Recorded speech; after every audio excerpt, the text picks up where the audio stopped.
Assalamualaikum warahmatullahi wabarakatuh.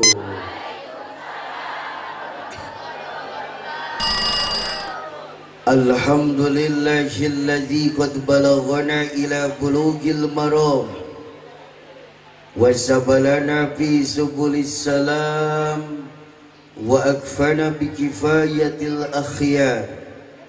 Asyhadu an la ilaha illallah wa asyhadu anna Muhammadar Rasulullah. Allahumma salli ala sayyidina Muhammad wa ala alihi wa ashabihi ajma'in, amma ba'd. Qala Allah ta'ala fil Qur'anil Karim, a'udzu billahi minasy syaithanir rajim. Bismillahirrahmanirrahim. Muhammadur Rasulullah. Muhammadur Rasulullah. Walladzina ma'ahu asyidda'u 'alal kuffar ruhama'u bainahum tarahum ruk'an sujjadan yabtaghuna fadlan minallahi wa ridwana simahum bi wujuhihim min atharis sujud. Wa qala an-nabiy sallallahu alaihi wasallam, man ahya bi sunnati faqad ahabbani wa man ahabbani kana ma'i fil jannah. Al-mukarramun, para alim ulama, majlisul asatidah wal ustadzat, wabil khusus al-mukarram pimpinan Pondok Pesantren Al-Barokah Mustika Sari, Kota Bekasi, aparatur pemerintahan yang saya hormati, bapak-bapak, ibu-ibu, santrian-santriati, keluarga besar Pondok Pesantren Al-Barokah yang saya hormati dan insya Allah senantiasa mendapatkan rahmat, barokah dan ridho dari Allah Subhanahu wa Ta'ala. Gimana Bapak Ibu kabarnya, sehat semuanya? Mudah-mudahan hari ini kita memperingati Maulid Nabi, sekaligus kita juga dalam rangka milad Pondok Pesantren Al-Barokah yang ke-13. Tentunya kita memohon kepada Allah semoga Pondok Pesantren Al-Barokah semakin maju dan berkembang, semakin dipercaya oleh umat, dan kita doakan Pak Kiai mudah-mudahan beserta asatidah dipanjangkan umurnya, sehat walafiat, dan diberikan sikap istiqomah untuk mengelola pondok ini sehingga mampu mencetak generasi-generasi muda yang islami, yang qur'ani, dan tentunya yang bermanfaat bagi umat ini. Bapak dan Ibu, begitu juga hari ini kita memperingati Maulid Nabi Muhammad sallallahu alaihi wasallam. Mudah-mudahan ini sebagai bukti bahwa kita cinta kepada Rasulullah. Karena cinta tidak cukup dengan kata-kata ya Bu. Kalau Bapak bilang begini sama Ibu, Mom, I love you so much my lovely wife, tapi nggak pernah ngasih duit, mau nggak Bu? Cuma bilang cinta doang, mau kagak? Ya, begitu juga cinta kita kepada Rasulullah tidak cukup dengan aku cinta Rasul. Mana buktinya? Kata Nabi, man ahya bi sunnati faqad ahabbani. Barang siapa yang menghidupkan sunnahku, maka sungguh dia telah mencintaiku. Wa man ahabbani kana ma'i fil jannah. Dan barang siapa yang mencintaiku, dia akan bersamaku di surga. Bahkan Rasul menyatakan, kullu ummati yadkhulunal jannata illa man aba. Semua umatku akan masuk surga kecuali yang enggan. Kila ada sahabat yang bertanya, man ya'ba ya Rasulullah, siapa yang enggan itu ya Rasulullah? Man ata'ani dakhalal jannah, barang siapa yang taat kepadaku dia akan masuk surga. Wa man asani faqad aba, tapi barang siapa yang bermaksiat kepadaku, artinya dia tidak taat kepadaku, maka dia enggan masuk surga. Pertanyaannya adalah sejauh mana cinta kita, taat kita kepada Rasulullah. Kalau Rasul menyatakan la yashrabanna ahadukum qa'iman, jangan sekali-kali di antara kalian minum sambil berdiri. Ibu-ibu di Mustikasari pernah enggak ya minum sambil berdiri? Pernah gak ya kalau jajan cilok sambil berdiri? Pernah gak kalau di resepsi pernikahan makan mie kocok sambil berdiri?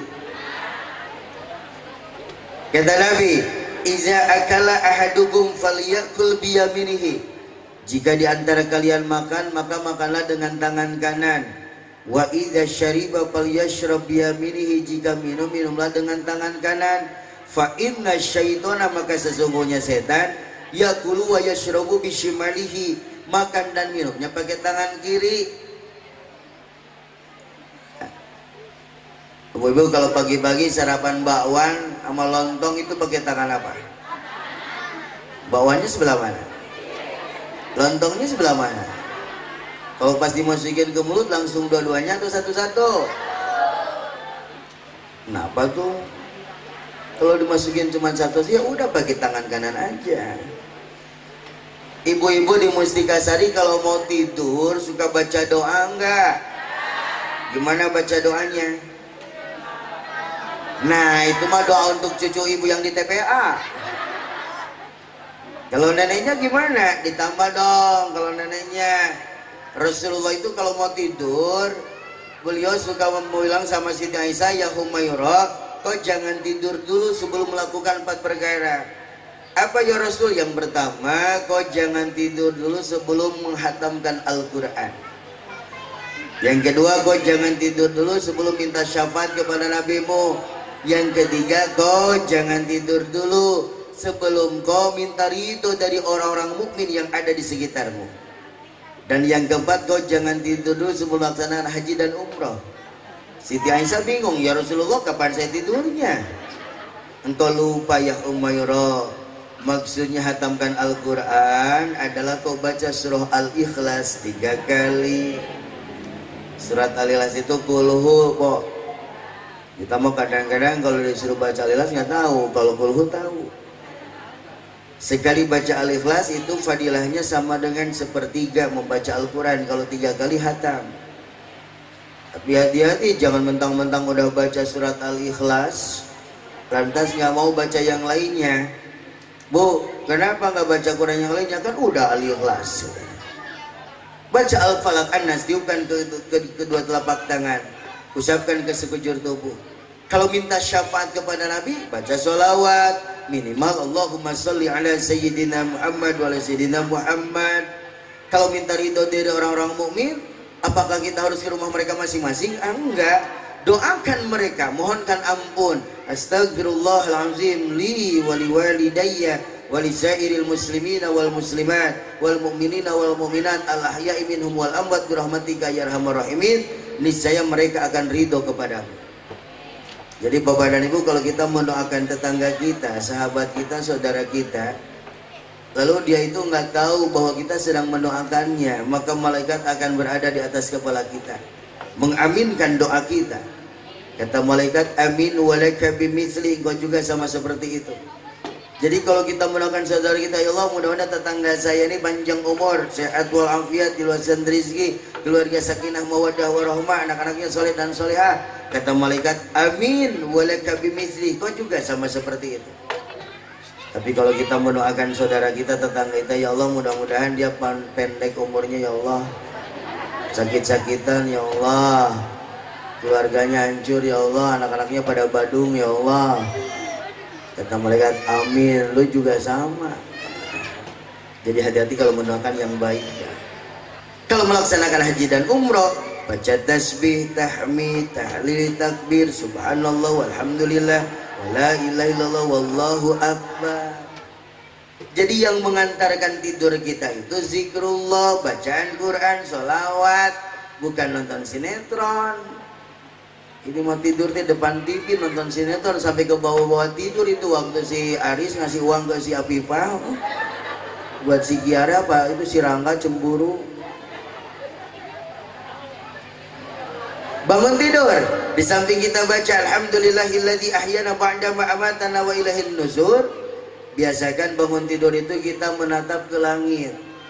Baca surah Ali Imran ayat 190 191. Inna fi khalqis samawati wal ardi wa ikhtilafil laili wan nahar wa ikhtilafil laili wan nahari la ayatin liulil albab alladzina yadhkuruna Allaha qiyaman wa qu'udan wa 'ala junubihim wa yatafakkaruna fi khalqis samawati wal ard. Rabbana ma khalaqta hadza batila subhanaka faqina azabannar. Suka gitu enggak, Bu?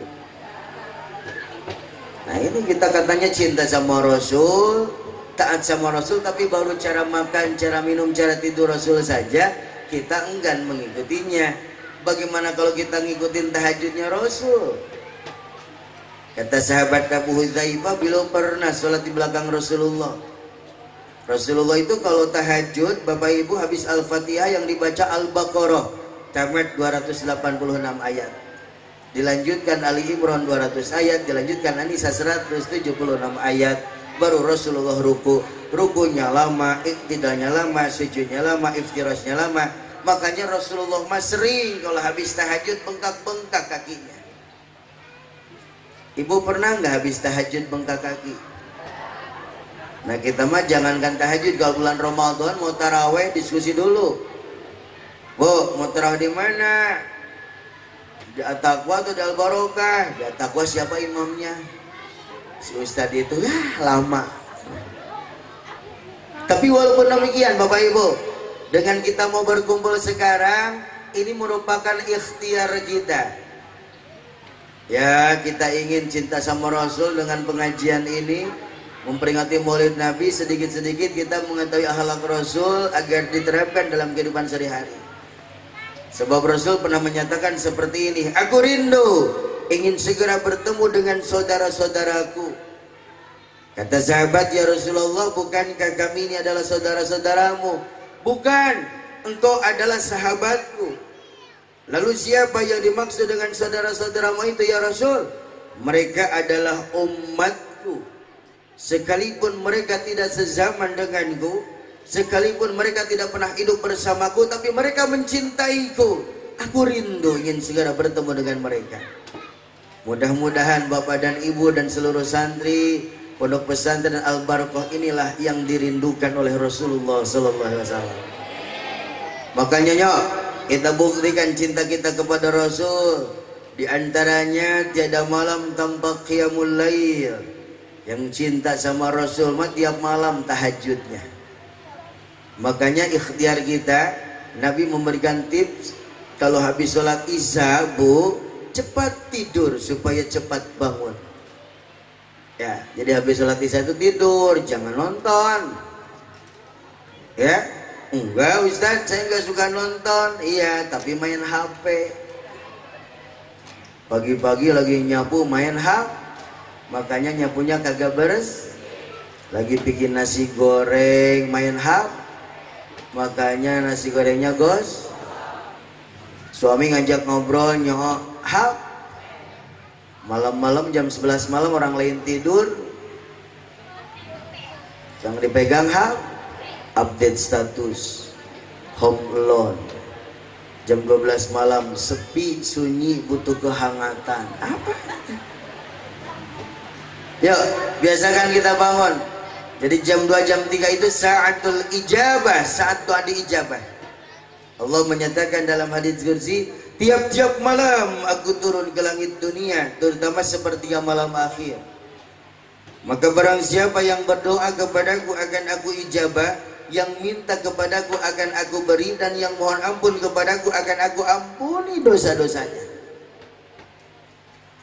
Makanya kita semua tiap malam tahajud, tapi maaf Bapak dan Ibu, tahajudnya itu tiap malam, jangan pas ada keperluan doang.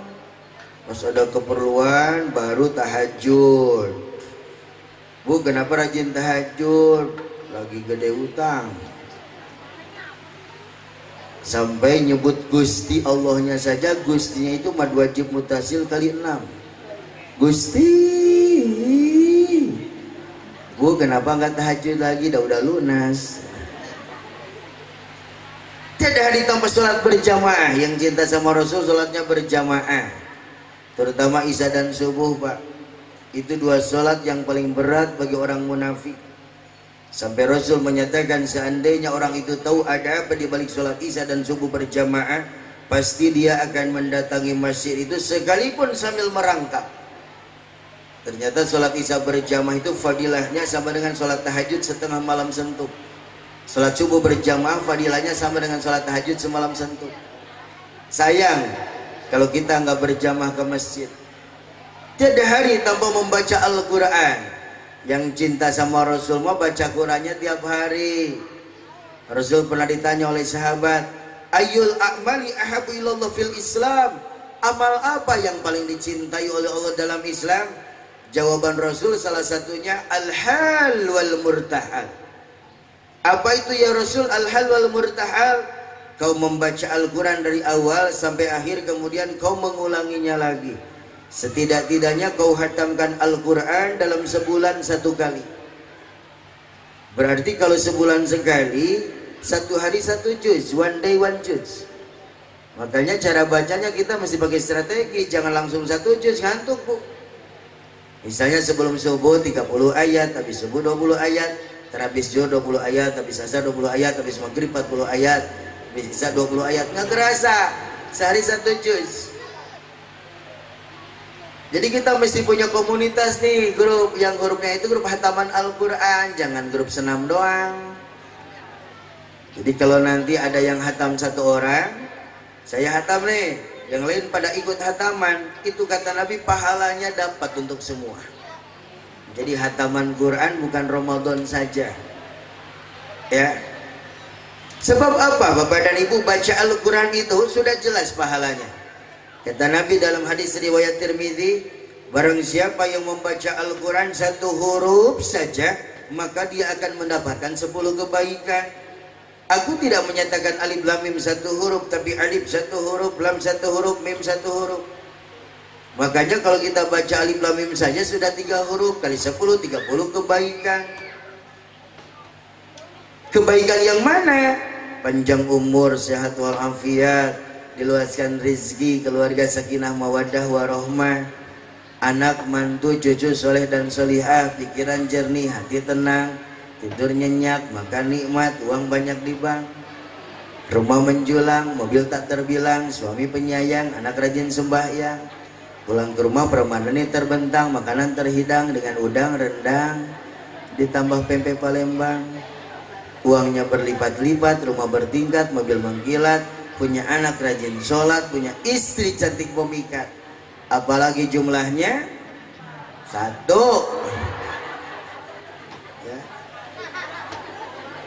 Ya nggak, Bu? Jadi kalau baca Quran sudah jelas pahalanya. Coba Ibu nonton sinetron, apa hasilnya? Setelah Ibu nonton Orang Ketiga sampai 468 episode, apa hasilnya? Emosi, kesel, ya nggak? Katanya Aris temen sama Yuni, nikahnya sama Apipa, sama Yuni cerai, sama Apipa cerai. Sekarang deketin Rosi, tapi dihalang-halin sama si Ipan. Si Rosi marah kemarin, jealous ya sama si Yuni ya. Itu si Wilman ngapain sih? Moto-moto si Putra terus dilaporin ke Sigi nanti.